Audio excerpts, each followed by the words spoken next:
All right. So several months ago, Catherine, there was a lot of hype with Elon Musk and even Trump about going into Fort Knox, proving the gold reserves were there. That story then kind of fizzled. Now it's like never discussed. Do you think the gold is there? Why did that excitement fizzle?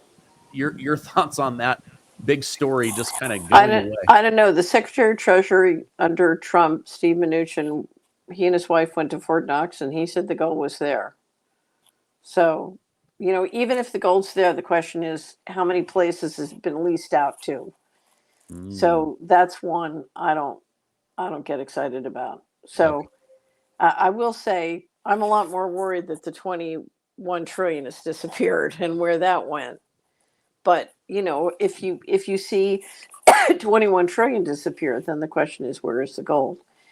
I will say this, that the um, if you look at the speed at which the Trump administration is building towards building the digital concentration camp, it does make you nervous about what's happening in the finances. Do you think Trump knows that this could be used against us like a weapon, or do you think he is just seeing the world going digital, crypto becoming a thing? He's trying to keep the American empire at the forefront of everything. What are your thoughts? Um, I think he's building the control grid. I mean, if you look at the last Trump administration, it shut down 35% of the small businesses in America and created 500 new billionaires. So he's basically someone who's been centralizing political and economic power, has as have the presidents before and after him, or so this is a long-term trend, but he is clearly very much into consolidating control of the economy upwards using technology. This is basically creating a society of billionaires and serfs. Now, his Secretary of Treasury talks about helping Main Street and that the big, beautiful bill helped Main Street. And he seems to think this is going to get um, a high level of entrepreneurship on Main Street. And I've tried to understand what they're saying. I don't see how that happens unless they bring out the new technology, which they know we know we have breakthrough energy technology. We know we have lots of other technologies. If these technologies are applied broadly, they can get that kind of growth rate. But it's not clear to me why they think the big beautiful bill will result in that. I mean, one of the things that very much impacts my assessment of the economy is what I call the great poisoning. So I have watched since 1996 where you have mysterious ingredients. I mean, basically, you are watching a process whereby vaccines are poisoning the children and the country. Pharmaceuticals and the healthcare system are bankrupting and poisoning the country. The deterioration in the food supply, the spraying overhead. You have a combination of all these things basically poisoning people. And it's one of the reasons, people are being poisoned and they're dying or disabled. And then you bring in immigrants, and you're keeping the system going as you poison the Americans by bringing in the immigrants. So, but they continue, this administration is dead on for mRNA technology, and a lot of the policies that are poisoning our children and continue to poison our children. They just approved a new mRNA shot that is recommended for sick kids, and you're basically, the only reason you would recommend mRNA technology for sick kids is you want to kill them. I mean, sometimes you have to look at things and say it is what it is. That's what it is. So, so this administration, I can't understand. If I was in the room with Scott Bissant, what I would say is, you continue to aggressively poison the American people, and this is what Kennedy talked about during his confirmation hearings. But the administration is flat on, full on the president for mRNA technology and the poisoning of our children. And you can't revitalize Main Street when you're poisoning Main Street's kids. It just doesn't make any sense. So what I see, what I see is a group of billionaires getting ready to plunder and take everything. Now, I could be wrong because clearly the Secretary of Treasury thinks there's something that's going to help Main Street. What I see is Main Street kids are getting poisoned. I mean, a heavily vaccine injured child costs $1 to $5 million present value. 85% of the families end up in divorce. It destroys the siblings, takes away everybody's college money. It just, it physically and financially, it devastates and destroys families. Yeah, I get confused because I talk about Maha stuff pretty regularly on the channel. We try to be very healthy. I'm into alternative medicine. I do a lot with stem cells and peptides and different things like this. But when I hear President Trump or RFK, on the one hand, they're like, they've been corporate captured. They've been abusing us. Some of their stuff is, leading to the death of a lot of people for profits. But then they also say these are great American companies that we want to be profitable. And it gets confusing because I don't see them being held accountable for all the death and destruction, but I do see them continually giving the green light to go make more money.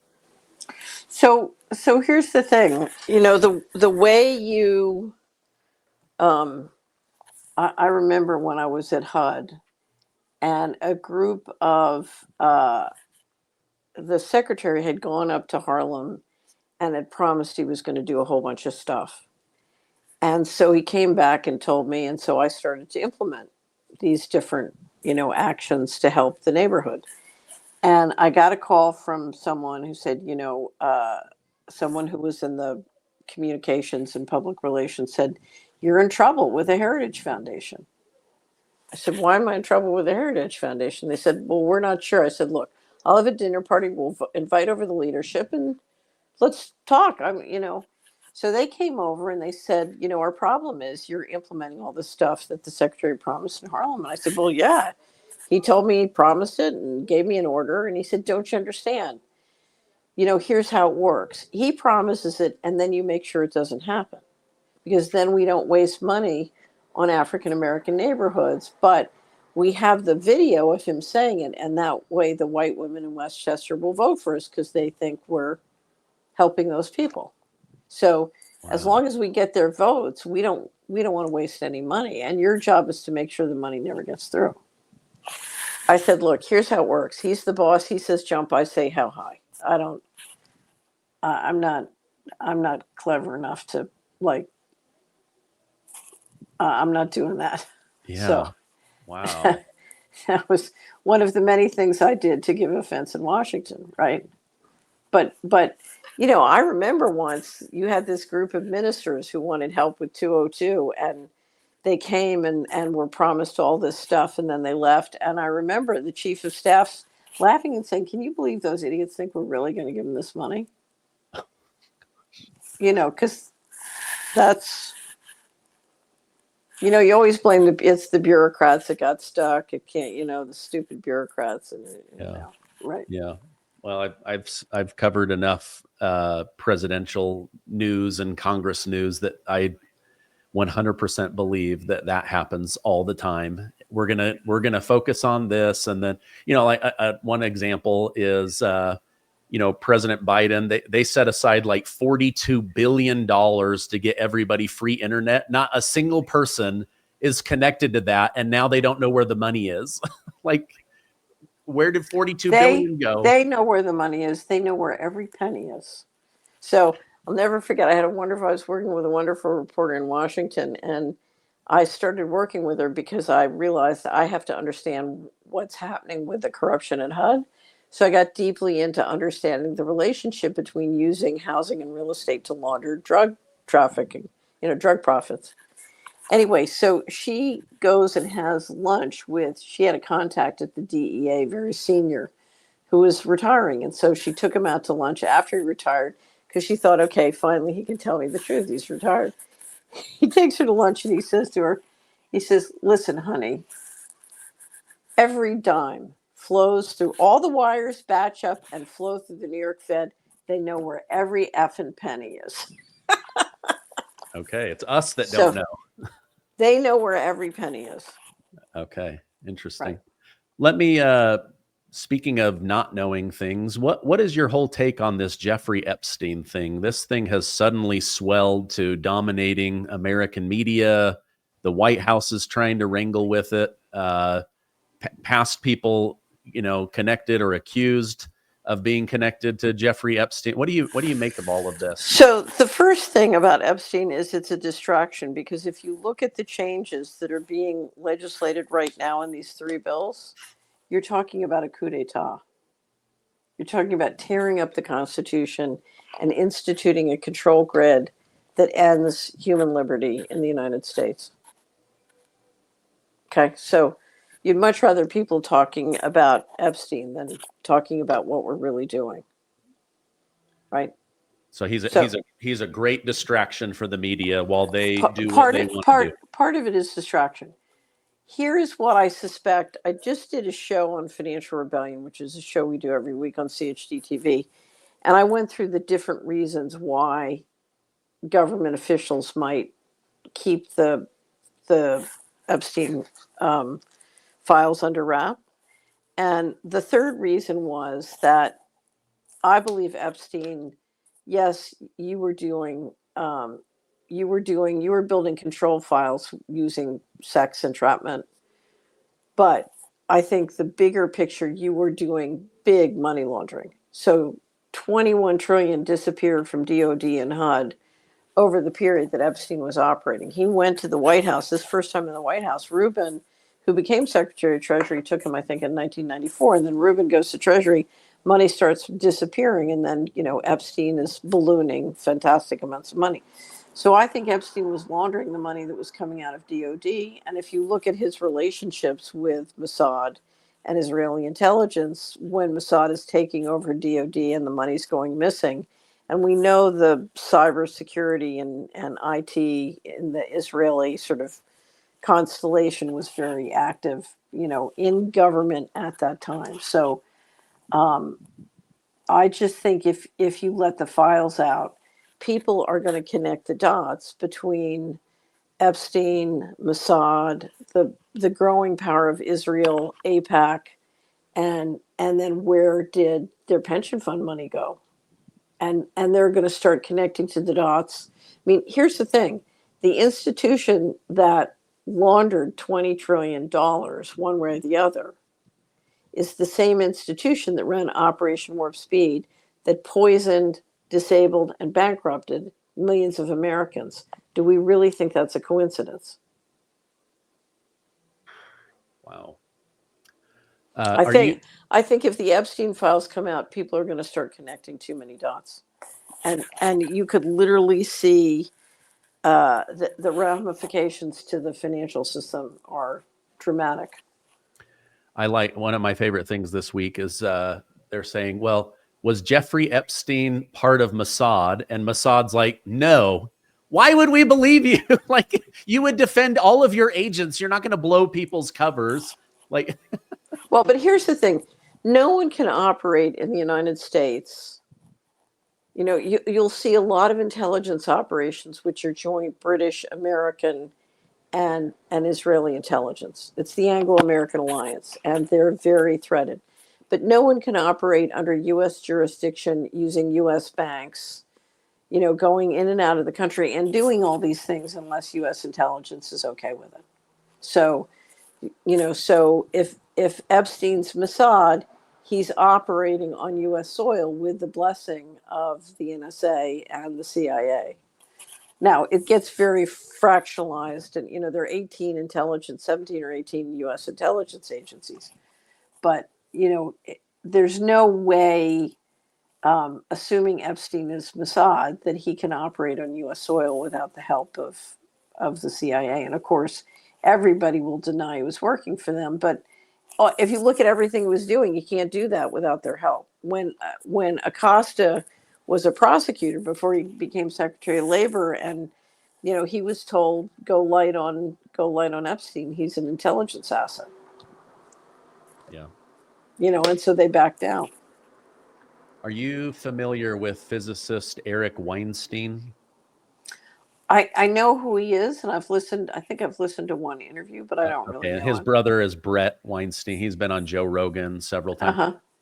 He was recently on the Diary of a CEO podcast, and the Jeffrey Epstein question came up, and he said, "Let me tell you something really weird, because I met this guy, I interacted with him on a scientific level. The guy has no training or real understanding of science, and yet he's infiltrating into Harvard math and physics." And he said, this Epstein guy knew everything about my career and some of the secret physicist stuff that I was working on. And he said, I swear that this guy was somehow there to interrupt the flow of free energy or better understanding nuclear technology or, advancements in science. I thought that was kind of, I mean, I don't know anything about it, but he was sharing all that. And you start looking up, he was getting into these Ivy League schools and having tremendous influence in the scientific world.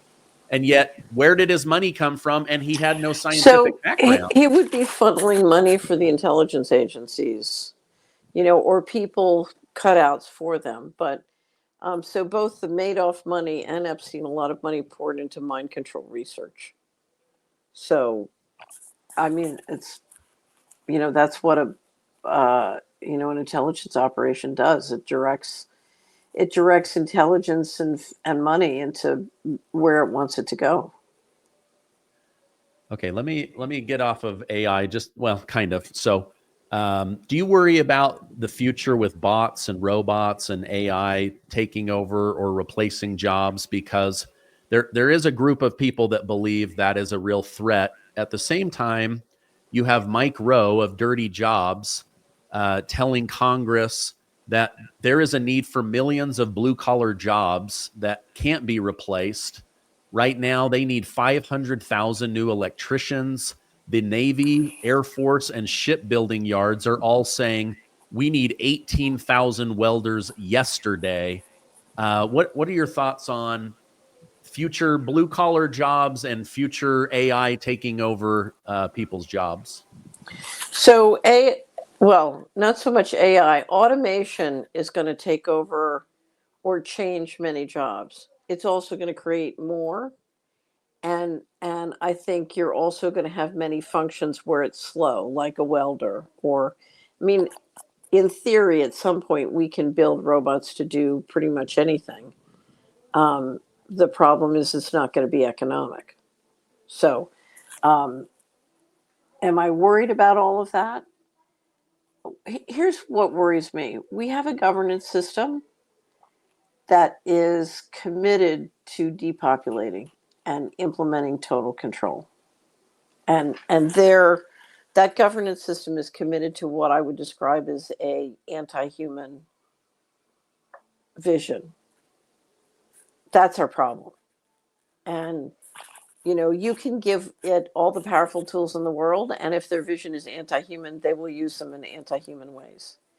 If their vision is a human vision, they'll use it in human ways. So all of these tools, I can hit somebody over the head with a hammer. I can use it to build a house. We have a governance problem, and it's not a financial problem. It's not a political problem. It's a governance problem. We are governed by people who are so alienated from the human race, and they are now committed to a very negative vision. And the question is, who are they? Why are they committed to such a negative vision? And how do we get out of this downward spiral? That's the question. And it gets very complicated when you get into the money or the politics or this or that. But what I want to know is, why do we live on a planet where the governance system is secret? What's that about? Right? Yeah. Right. So I think we need to bring transparency to the system. And then I think we need the ultimate question in any political or financial system. And the financial system is just a portion of the governance system. The ultimate question is who enforces. And if we have to look to government to enforce rules as opposed to culture, you know, culture is your mom telling you, make your bed, don't tell lies, do your homework, and basically what mom is trying to teach you is how to be productive and how to be thoughtful and cooperate with others, how to share your toys, right? So, our country, it's not just our government that's corrupt. Our culture is very, very corrupt. And if we want to have a human world, we need a transparent governance system and we need a culture that's committed to a human vision. It's simple. Yeah. Do you feel like on the one hand, Elon Musk says in the future there will be 1 billion humanoids with the most advanced, up-to-date AI in their brain, helping alongside humans to make So life better. something? I don't trust one word that comes out of Elon Musk's mouth. I don't trust a word that comes out of his mouth. I don't listen to him. I don't trust him. I think he basically walked into the U.S. government, stole $1 trillion of data, left, did a deal with Palantir. They're building a social credit system. Trump gave Palantir bucket loads of new money and access to all the other agencies. And as far as I'm concerned, they're just building a control grid. Is the Elon Musk Trump fight real, or is it? I think it's total theater. I've had a lot more people telling me they think that there's something more happening because the whole thing just happened so quickly. If you're going to build a digital concentration camp, you need a social credit system. They walked into government. So if I want to stop the fraud, it's real simple. You go to DOD, you go to HUD, you go to the New York Fed, and you don't audit the Fed bank accounts. You audit the Treasury accounts that they're managing at the Fed. You get all the bank records, and then you go to Treasury. Did they do that? No, they did not do that. What they did, if I wanted to build a social credit system, you go to the IRS, you go to Social Security, and you go get the Treasury payment data, and then you arrange to get the stuff from HHS, and you arrange to get the stuff from ICE, right? And boom, that's what they did. And then suddenly, once they got that all, boom, they're out of there, and Palantir now gets huge new contracts from Trump. And there you are. You got Palantir and XAI building the social credit system. And now we have the laws passing in Congress to team it up with the digital concentration camp with the all digital financial. They're trying to cancel cash. Don't let them do that. And basically, this is a syndicate that is doing everything it can to build the power of the syndicate and concentrate it into the hands of small groups of people, including many who are not Americans. Well, we're running out of time. This has been interesting. I got to digest this. I'm going to have to watch it back and digest it. I know you've done a lot of writing on this, which for me and a lot of people is easier to digest when you have the words in front of you. If people want to follow you online, get more information, Catherine, how can they do that? So go to the Solari Report. We have a wonderful collection. I sent you the link on all the different steps the Trump administration is taking to build the control grid. But we have a ton of material. And then, of course, we have a subscription service. Every week we do Money in Markets. I do it with John Titus, and we describe what's going on that week. We go through everything, whether it's the stablecoin legislation or Epstein or whatever. And then quarterly, we batch it up into news, trends, and stories. We're just publishing our second quarter news, trends, and stories now. And it's if you want to understand, I always tell people there's an official reality and there's reality, and you need to know both. Reality is for the management of your time and money, and official reality is for the cocktail party. You don't want to get those two mixed up. The fastest way to go bankrupt is to manage your time and money based on the official reality. Boom.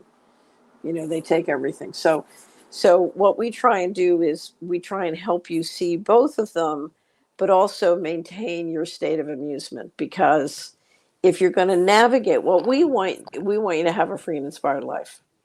And we want you to be able to navigate this without getting taken advantage of, tricked, or rolled.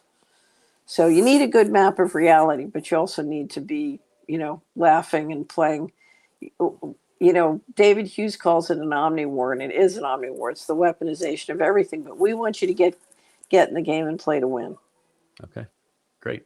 I will put those direct links down below. Thank you for taking time out of your day to come on, and I hope you have a great rest of your day. You too. Thank you again.